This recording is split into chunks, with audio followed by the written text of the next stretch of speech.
HP Media. Amen. Tu glorifieras l'Éternel parce que Nzamba pesi yokobota. Tu glorifieras l'Éternel. Maladie oya diabète ezali kata osili. Tu glorifieras l'Éternel parce que Dieu a restauré des choses dans ta vie. Makambo ezali ko paraître le corps faible. Nzamba ranga yango fort. Amen. Et tu vas glorifier Dieu. Amen. HP Media. Tu pinga le joie. Alléluia. Hey, alléluia. Banamazabe, alléluia. Chamaka nawani, alléluia. Tu pinga le joie.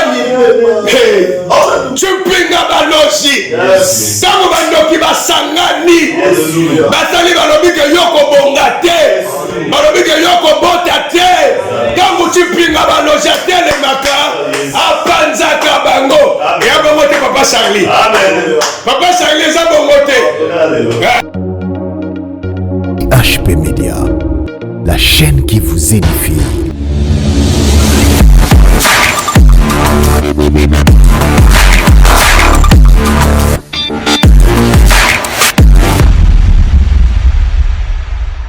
Ok, merci beaucoup. Nzambe a pambola yo mama, Nzamba pambolo papa. Yo mutu ozu occasion na pokwa ya lelo ya kolanda biso na émission na biso oyo tobengi yango montane des solutions oyo elekaka mokolo na lelo jeudi na 22h pe lobby na 17h eza émission ya prière to sambelaka to bondelaka nzambe Zamba pambola yo ta musuzali mbala liboso olanda émission na biso oyo to bengi yango montant des solutions nzambe na ngai apambola yo nazanga mon côté lelo na plateau toujours na bateau to lekaka na bango nazana papa na biso Elikia nazana mama Flo lelo pe tozana pasteur na biso Béni Joseph que Dieu vous bénisse nzambe apambola yo pe yo mutu aux occasions na yebi ke tango ko sambela na biso oko témoigner monene ya nzambe na katikati na vie na yo tozui mokanda na psaume 50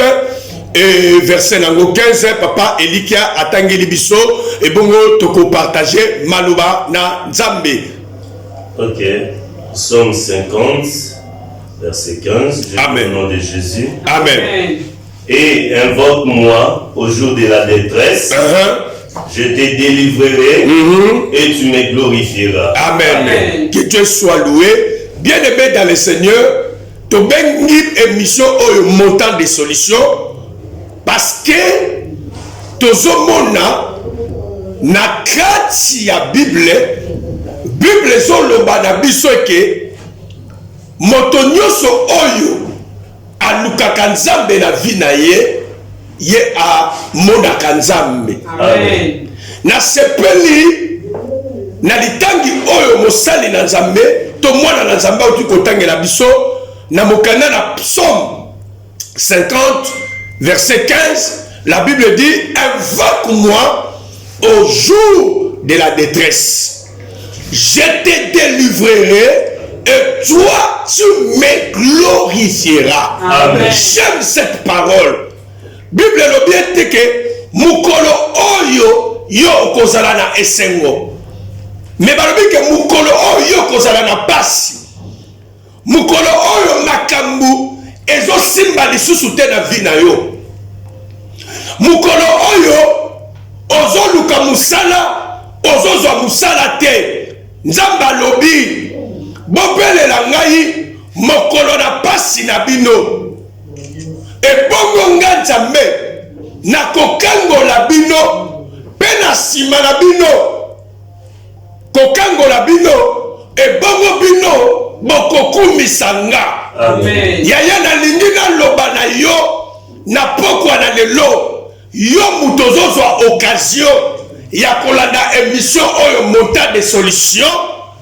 La Bible dit ceci que invoque-moi au jour de la détresse je te délivrerai et toi tu me glorifieras. Amen. Ton problème là, ton likambo ezo déranger yo, likambo ezo zangiso kimia, likambo ezo umela kati na yo, bambula na bambula, ozo luka délivrance na yango ozozwa yango te parce que yo ozobelela nzambe te yo ozoluka nzambe te tu ne pries pas yaya moto oyo aza na makoki ya kosambela mpe aza na makoki na nyonso priere ekoki kolongola kodeplace bamontagne yango ozomona bible ezoloba même qui est une grande montagne devant Zorobabel.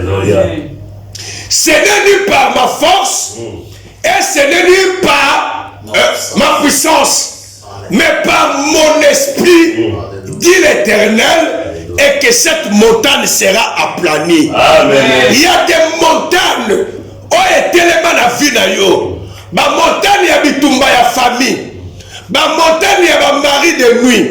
Ba montagne ya ba femme de nuit, ba montagne ya ba ndoto mabe, nyonso yo salaka, eloko moko te masaka na vie na yo.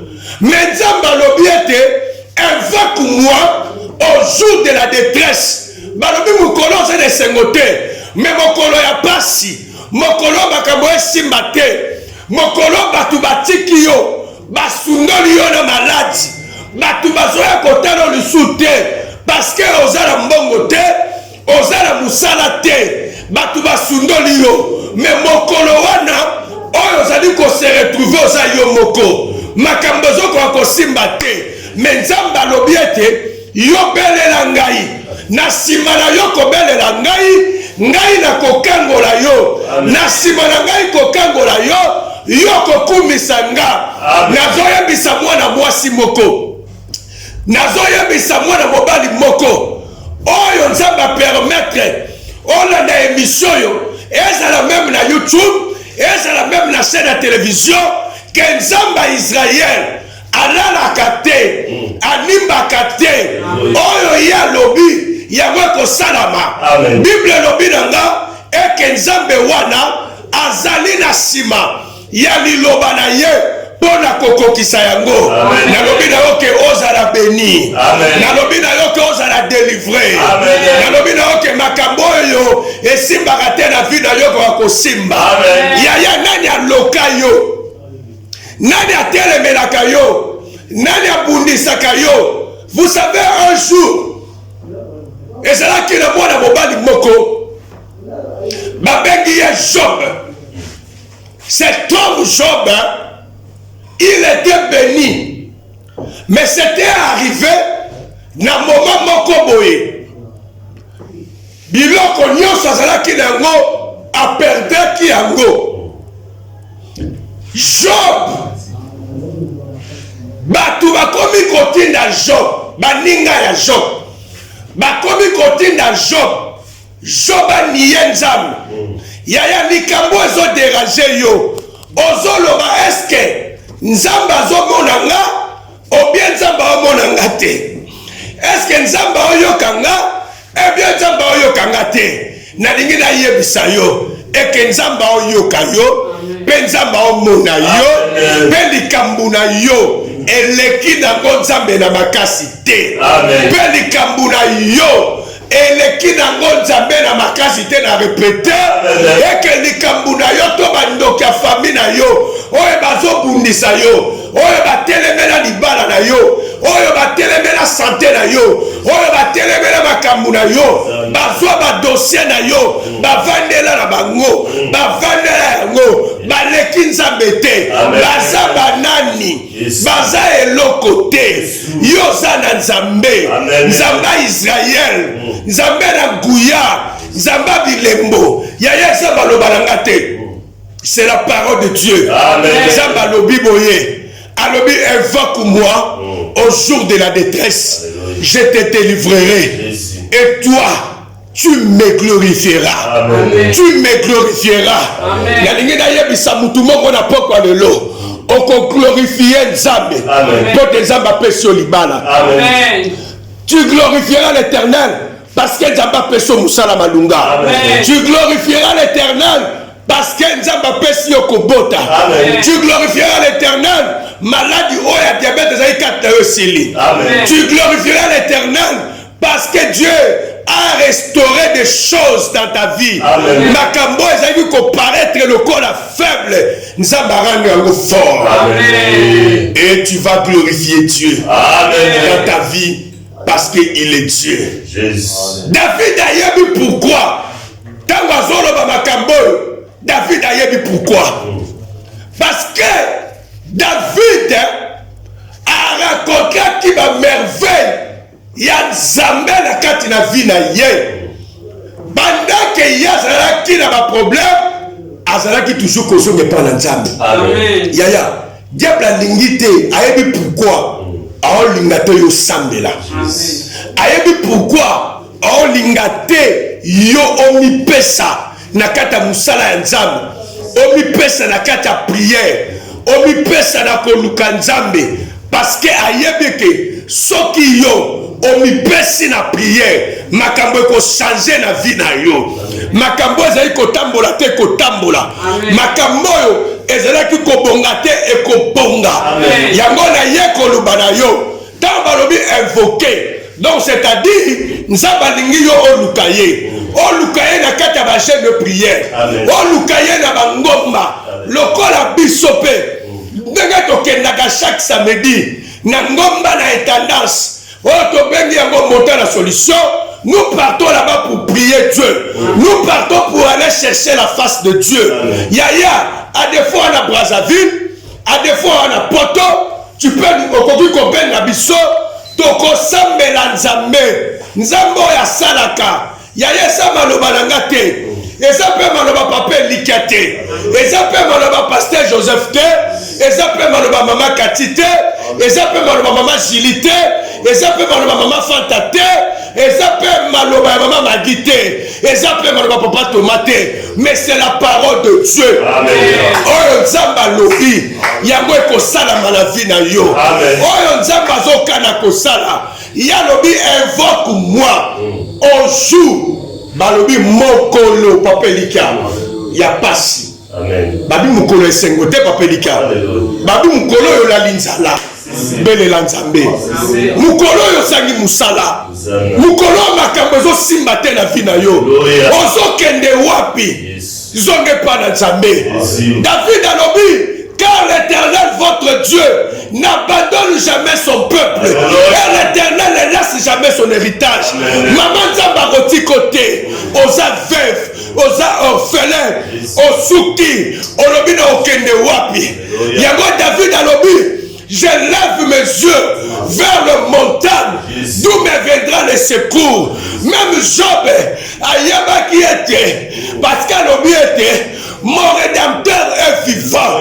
Il se lèvera l'éternel. Nazolo wana mutu moko. Oyo sana pasi. Oyo mobala zo nyokola yo. Oyo mwasi zo nyokola yo. Yaya. Talela nzambe. Amen. Mutu moko talela nzamba yo kisama soni. Amen. Mutu moko ta luka nzamba zanga komona nzambe. Amen. Batu nyonso ya balukaka nzambe na vie na bango bamonaka nzambe. Amen. Yaya okenda poto. Mukando zozwa te. Okomi kobaye. Okoma kolota na bandoto na yo kozongi Kinshasa.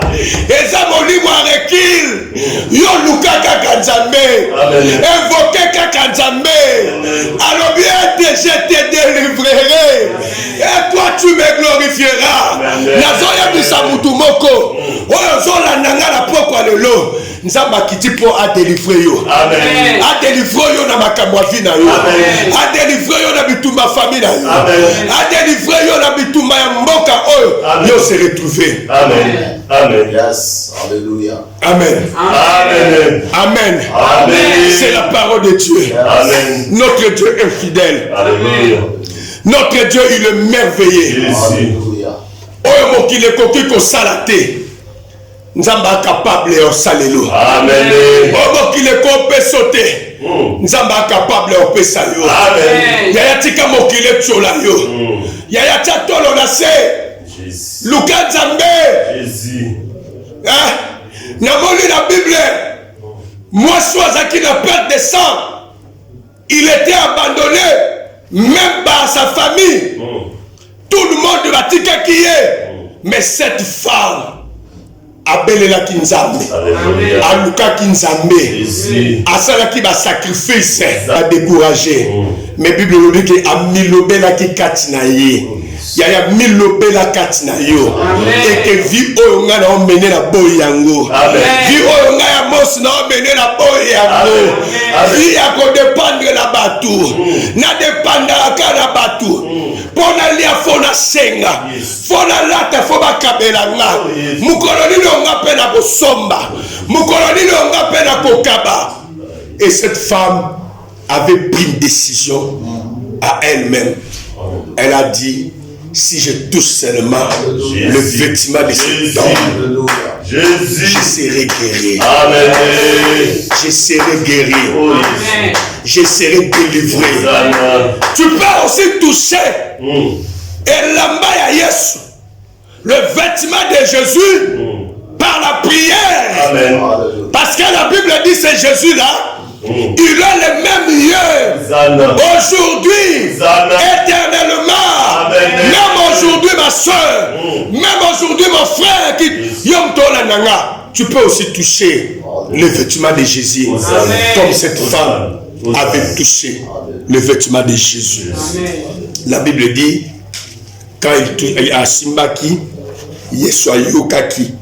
Nguya moko kobima kati na ye kokota na kati ya mwasi wana soki nguya moko ya Yesu ekoti kati na yo yaya ata bandoki ya famille na bino bavandela yo ata balobaki yo obonga te ata balobaki nyonso yo kosala kosimba te mais soki nguya na Nzambe ekoti kati na yo eza na changement moko na sepela na nzambe moko ndeko na biso Benjamin Moulaji soki Benjamin frère Benjamin ye marabi alléluia bana banzambe alléluia chamaka na wani alléluia chipinga balojuani alléluia alléluia bana banzambe alléluia chamaka na wani alléluia chipinga balojuani chipinga baloji sango bandoki basangani basali balobi ke yoko bonga te balobi ke yoko bota te tango chipinga baloji atelemaka apanzaka bango ya bongo te papa Charlie. Amen. Papa Charlie eza bongo te chipinga baloji babelaka bango babela bilange yeye tala lelo bakoma bamama mapasa na kombo na Yesu alléluia chipinga baloji Yesu yaya rien n'était possible à notre Dieu. Alléluia. Dieu est capable ya ko délivrer yo. Amen. Incapable ya ko changer citation ya vie na yo. Amen. Yaya yango na bengisi yo samedi oyo kozanga te na monta na solution ba numéro prophète yango wana ils a affiché yo mutona nanga na YouTube problème na yo yaya toza na prière moko to sambelaka ligne to benga ngo prière de solution amen ba benga la poto en ligne circonférence tozo sambela na bandeko prière on est à chaque jour de lundi au dimanche du 1er au 30 chaque jour 22h l'heure de Kinshasa 23h heure à Poto to sambela na bato aline na ba mama Kati na ba mama Julie na ba mama Fanta na ba mama Rosette ba mama Rose ba papa Thomas ba papa Didier na Allemagne ba papa Alexis dans Londres, plus de 20 personnes. Que Dieu vous bénisse, vous tous. Là-bas, on a tangi ba kombo, on a tangi ba kombo te ba maman Charlotte. Na France, na ba pambo la bino. Maman Orly, na Belgique, na ba pambo la yo. Amen. Parce que Nzamba Nzambe. Amen. Nzambe ba lukakaye. Amen. Alors, invoque-moi au jour de la détresse. Je te délivrerai et toi tu me glorifieras. Amen. N'hésitez pas à kobenga prophète. Yom toi na Brazzaville, yom toi na Kinshasa, benga prophète. Yom toi na Poto, benga prophète. Contact na prophète yaya. Il y a des témoignages. Il y a des témoignages. Il y a des témoignages à Makambo Nzamba Osala. Na monta la solution. Tinda ba sujet de prière. Toko sambela. Makambo na yo Nzamba ko changer yango. Nzamba o pambola yo. Nzamba o sunga yo. Toli to kota na prière. To kota na moment na biso a prière. To so sambele pa na Nzambe. Yaya to so kende ko sambela pona bandeko o balandi biso. Nangonga oyo. Nzambe oyo asalaka. Nzambe oyo apambolaka. Nzamba simbola loboko na ye. Likolo na vie ya bandeko nyonso balandi biso na ngonga oyo tobondeli na kombo na Yesu. L'Éternel, le Dieu tout-puissant, Zamba Lola, Zamba Israël, Zamba Langouya, Nayeko Sambela, au nom de Jésus, Andeko Nyoso, Oyo Bazola Nabiso, à ce moment, Seigneur, Nzambe Sembola, Loboko Nayo, la vie, Yandeko Moko, la vie à Sœur Moko, la vie à frère Moko, Oya Zola Nabiso, Yangonga Oyo Zaba Lola, Zaba Israël, Sembola Loboko Nayo, Sembola Loboko Nayo, Sembola Loboko Nayo, Yahweh Zamba Lola, Yahweh Zamba Israël, Yahweh Zamba Langouya, Yahweh Zamba Kokamwa, Kolo Yesu Masia, Elombe Mobali, Libanga Natalo, Kosi na Libota na Yuda,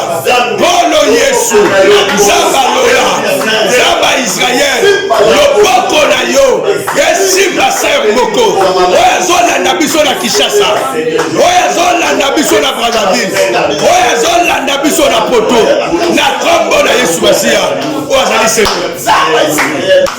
Tozo Samela, Bible Lobby, invoque-moi au jour de la détresse. Je te délivrerai.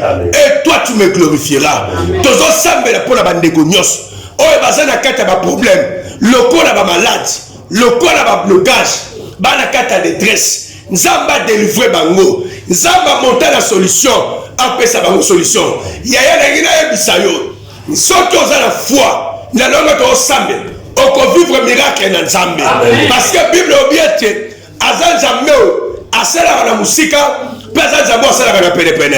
Tozo Sambela au nom de Jésus. Na kombo na Yesu Masia. Yahweh Zamba Lola. Nazo Sambela Seigneur. Au nom de Jésus. Bible Lobby. Invoque-moi au jour de la détresse.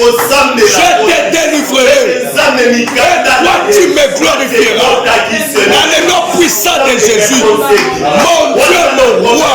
Le Dieu de la montagne des solutions. La Yeko Sambe. Bonne frère Moko. Bonne sœur Moko. Zamba Kokamo. Zambe Langouya. Moko Dinangai. Zambe Biboni Sama. Zambe Biboni Sama. Zambe Biboni Sama. Zambe Biboni Sama. Zambe Biboni Sama. Zamba Bolingo. Zambe Nabikamwa. Na Kombo na Yesu Masia. Au nom de Jésus. Yes. Yaya tozo kende ko sambela. Ndeko na ngai. Vi na yo so comprendre yango te. Makambo nyonso zo sala esimba te. Parce que zo luka Nzambe te. Yango tolobino ke yaka samedi. Kozanga te de 8h à 12h na campus na intendance. Soko komika kota morga campus obengi biso. Na ba numéro na biso za affiché na télévision. Yo pe mto la poto, n'hésitez pas à obengo. Tinda ba sujet de prière. Sala le quoi ba numéro so bazo sala ba bengaka. Baso benga ba opesa ba sujet na bango. Il s'agit au matango matingomba.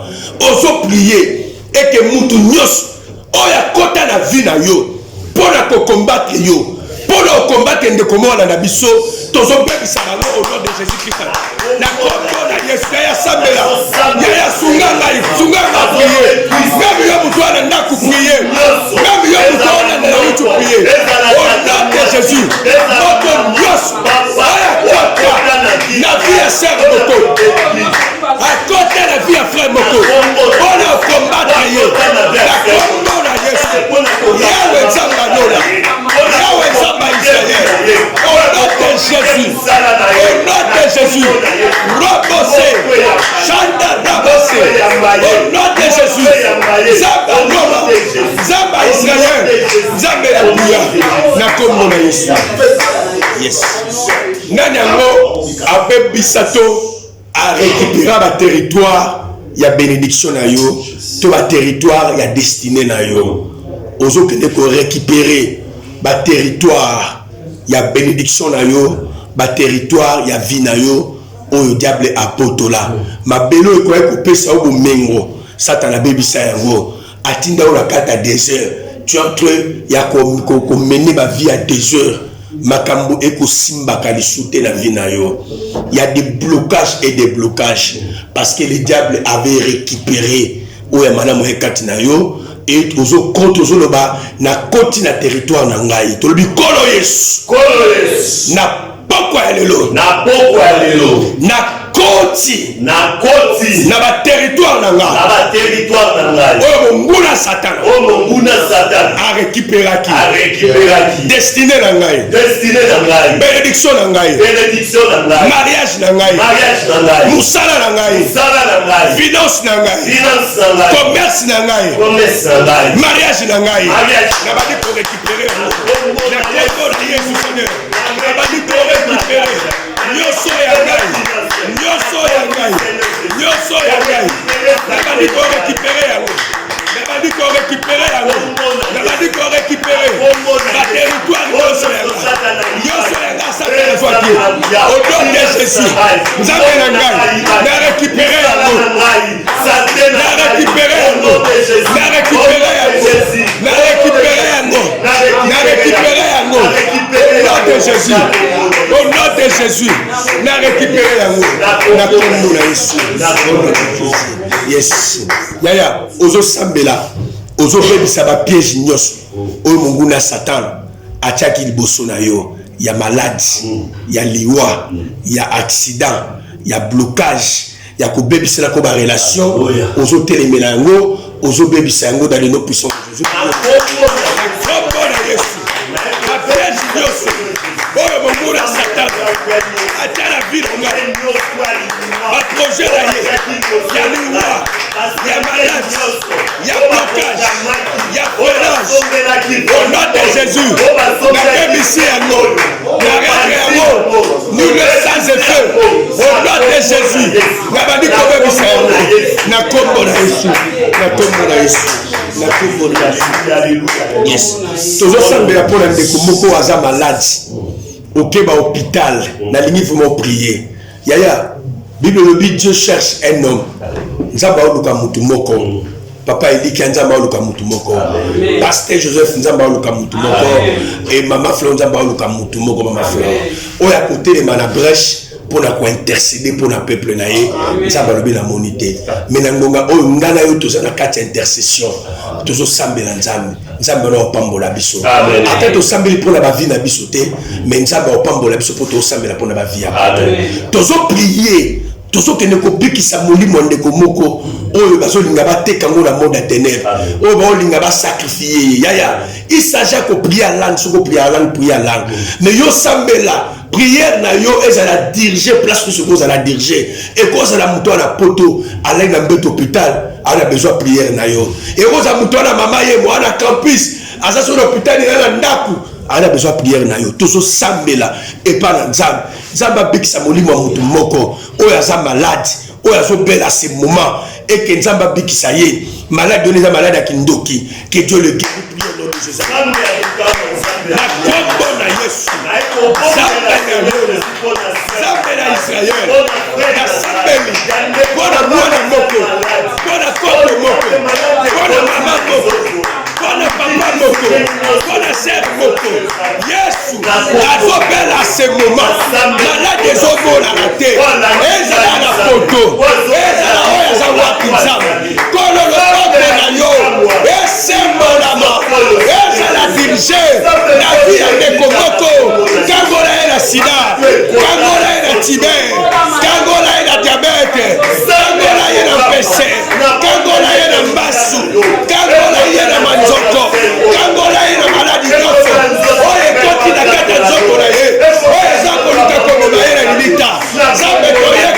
ebebisa molimo na ye au nom de Jésus.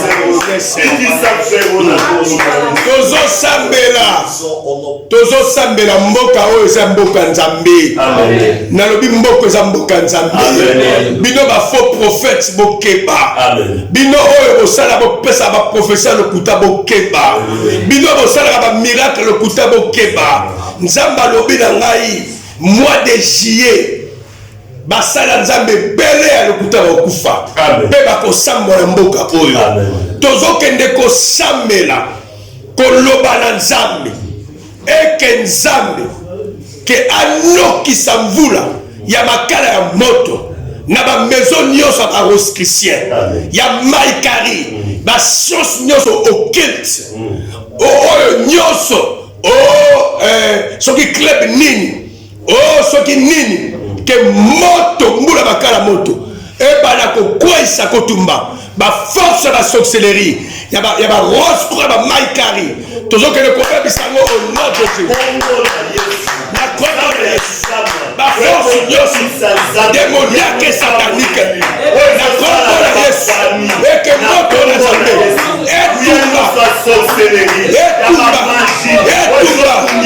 etumba na kombo na Yesu moto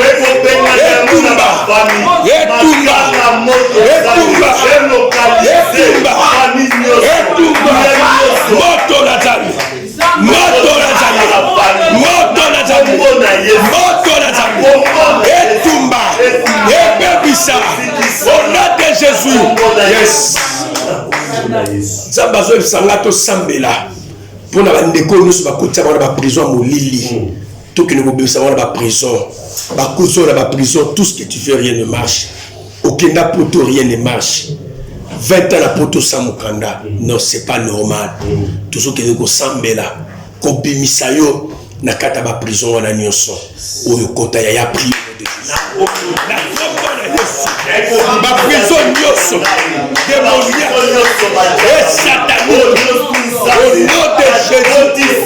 Le combo la Yesu Yahweh Zamba Israël dans le nom puissant de Jésus. Zamba na bibisi Sandoko na bibisi Flamoko na bibisi Mama Moko Papa Moko Mwana Moko Libota Moko na kata poso ya kimboki ya famille na bango na kombo na Yesu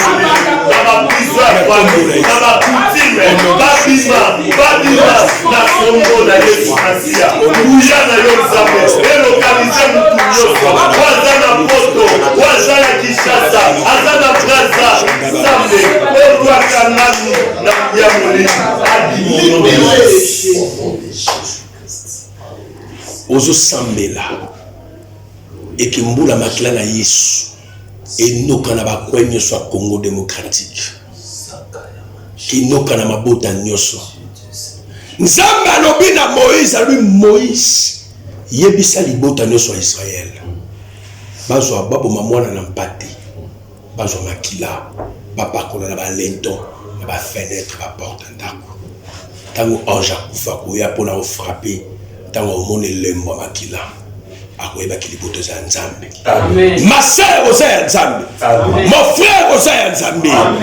Kiza na mutu moko asopaki na makila na ikulusu babengela nyo imole, c'est Jésus. Et que ozobelela makila wana na kata ndako na bino na lupangu na bino bolotaka bandoto ya mabe mbeto lala kolotaka bandoto ya mabe ozokende kobelela moto na Nzambe makila na Nzambe makila na Yesu esopana enoka lokola mvula. Prions de Jésus makila na Yesu enoka lokola mvula na fami mobala na biso na fami na ngana libota na nga na vie ya bana na ngai na vie Seigneur kolo Yesu ya bandeko na nga plasi mibali au nom de Jésus na pakwa nyonso ya Congo makila na Yesu mvula makila na Yesu Yahweh Zamba lona Zamba Israël Zamba na nguya dans le puissant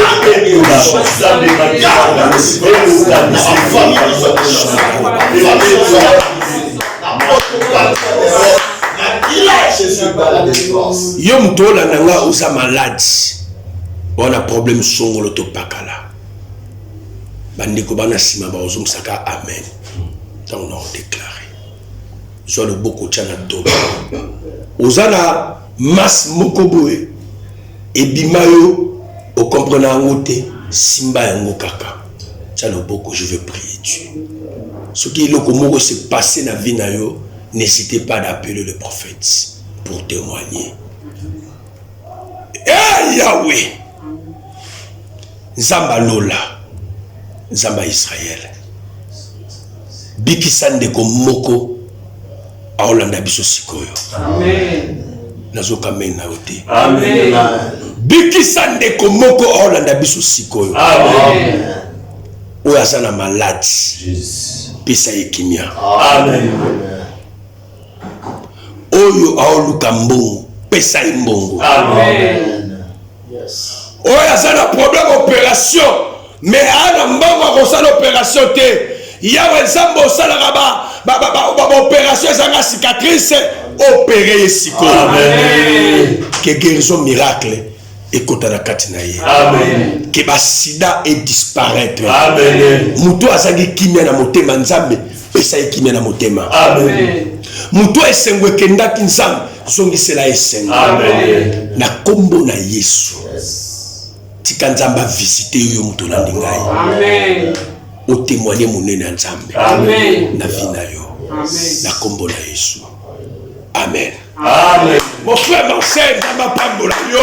Émission na biso to bengi montagne socio komi na suka to bengi si yo samedi oyo de 8h à 12h kozanga te na montagne na campus soko komi kaka na morgue campus o bengi kaka ba numéros affiché na télévision na yo et ba tout ko soa yo o sambela na biso na montagne na solution nzamba opambola yo yo butu po la émission na YouTube na ESP Media kozanga te ko benga biso tokokota ba prière et nzamba kopambola yo pe oko témoigner ndenge ba ninga musu pe ba témoigner que Dieu bénisse son serviteur le prophète Amos Benindaka, que Dieu bénisse papa Nabiso béni Joseph Nzambe apambola papa Elikia apambola maman Flore moi ça m'appelle Elikia nzamba apambola yo kiné za la carte na bino nzamba fungola bino ba porte lipambola nzambe za la carte na bino tolobaki aneyo nzambe fo kamusa biso papa Elikia nzamba okamusa biso monga moko pe nzamba benisa okamusa nga na kombo na Yesu amen. HP Média, la chaîne qui vous édifie.